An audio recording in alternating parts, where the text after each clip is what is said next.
I want to start off with probably our strongest area, what I think is probably our strongest area. And I don't know when the last time you will have been able to say this, but it's defensive back. Defensive back. When's the last time our defensive backs have been worth a damn, to be quite frank?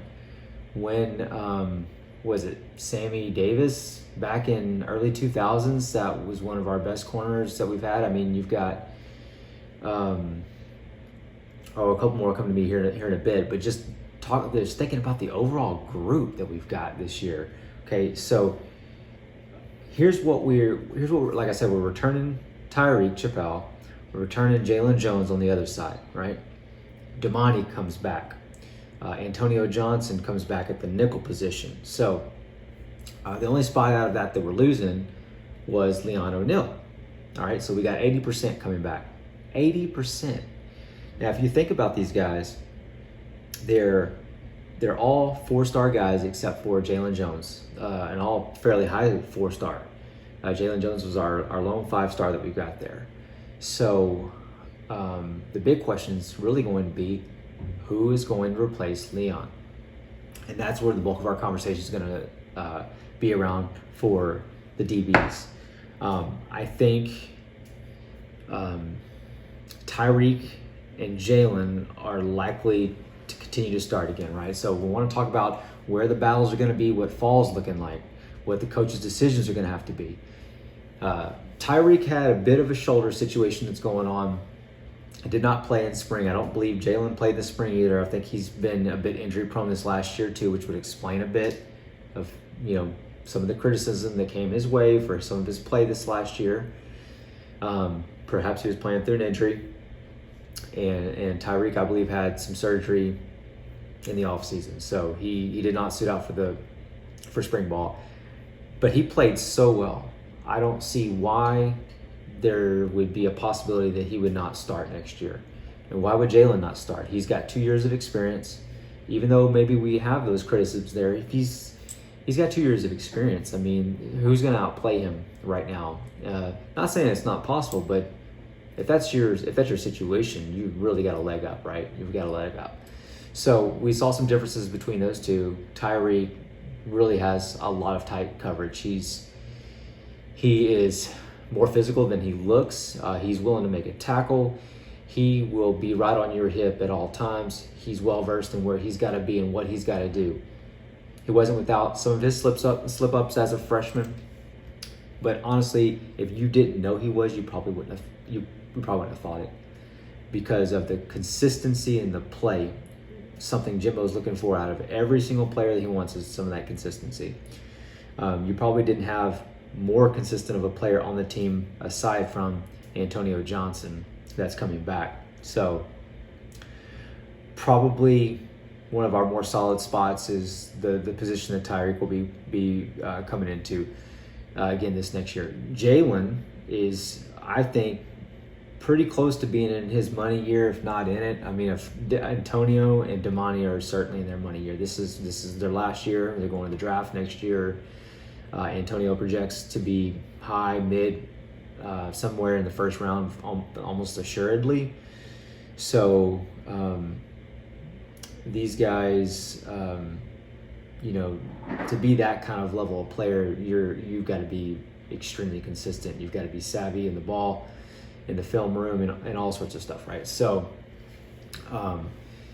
really what that leaves us with is kind of figuring out what Jalen's spot also kind of looks like. He was probably maybe, we're going to call it like it is here. We're not trying to sugarcoat much, but he was probably the weakest link in the defensive backs last year. And maybe looks to be that way this year, depending on, how the others play. Tyreek in particular, with being the youngest of them all. So what's that going to look like? Is his play going to tighten up? Perhaps maybe they're going to think about moving him. He came in I believe the class of 2020, and he came in as a safety. So his first year was the 2021 season.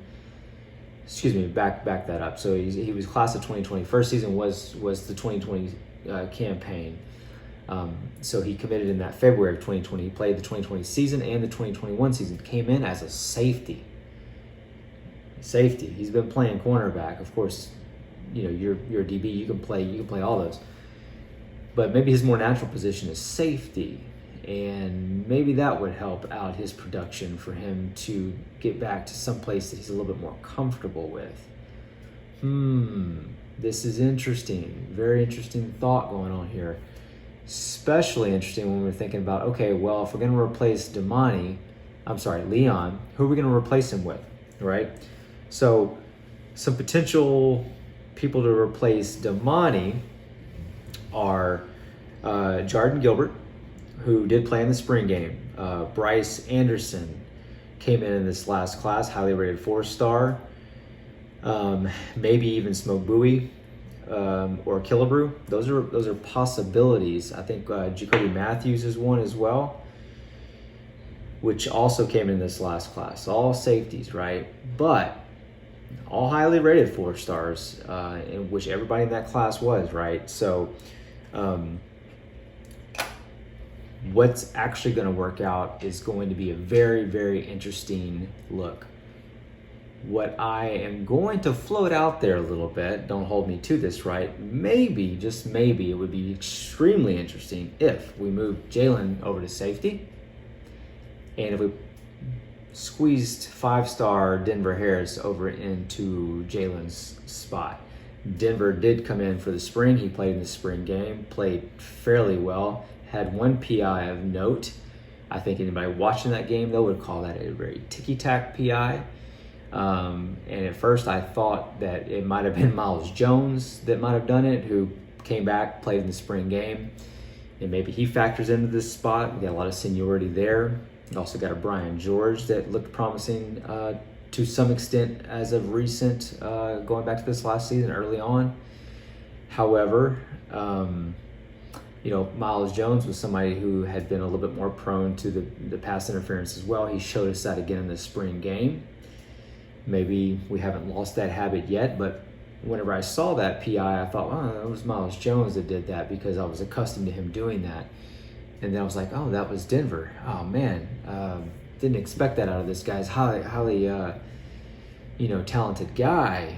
Well, then I went back and watched it again, and I was like, that was a PI? Really? Come on now. So after watching that, I really, kind of took a step back, and I was like, I just don't, that really reshaped everything I thought about him playing in that position. So that's a very interesting thought about him taking over that spot. Coverage looks good, film-wise. It's, very close to a Tyreek kind of situation where, he's on your hip all times. He knows how to anticipate your move. He's got good recovery speed, good range. As all these guys are going to have in particular, but of course he's got to step above the rest. That's why he was a 5-star. And if we do that, we'd end up with 2 5-stars in our DB section and 3 other highly rated 4-stars. So this is probably the strongest group we've ever had, the most talent we've ever had in this group. I don't know at any other time, and I would venture anybody to put up, hey, here's a time when we've had more talent at this position. So probably our strongest group right now. I don't want to be proved wrong, but if I am proved wrong, so be it. We do have a few other contenders, to be quite honest. I mean, Bryce Anderson played in the spring game and looked well. He could easily end up in that position. Somebody like again, if we're moving around some positions, perhaps Smoke Bowie might be an interesting thought. I don't think he made it in for spring. I'm pretty sure he's on campus currently. The guy is a two-way player as well. His ball skills are amazing. He is accustomed to going up, high pointing. He knows how to play with his body, and so he knows how to go up and get a ball. I don't know if this is going to be his year, but it's an interesting thought as well, interesting prospect. We're probably looking something like, might recognize a few other names. Bobby Taylor is somebody that could end up making it into the cornerback slot rotation. The guy's bigger than you think. I think he's somewhere in the 6'1" range, high, maybe low 190s, something like that. we were recruiting him, I thought he was kind of a bit more of a spud kind of situation. But I thought that of Tyreek as well, and his game has been much bigger than what he looks. So I think Bobby Taylor could be an interesting little addition there too. We'll see how some things play out. Somebody like Deuce Harmon, though, probably backing up Antonio at this point. Not sure if he's got what they want to be able to move over. They're more of a grooming situation for him to take over Antonio, say, next year. Got in some action this last year, looked good. I think even had an interception, if I remember correctly. And Jordan Gilbert played in the spring game, started. So he was on, I believe, the first team depth chart at that time. Again, we had some injuries that are going on, so I don't expect that depth chart was 100% accurate. So, again, I don't think I've mentioned one person. Maybe Miles Jones was a 3-star. Every one of these folks is a 4-star, 5-star. I mean, they are up there, and I'm looking through this list real quick. Something around 13 players in this group. So we are going to be set at DB for a while, and it's something we've needed for a long while. We've just given up a lot of passing yards in the past. Last year was one of our better years,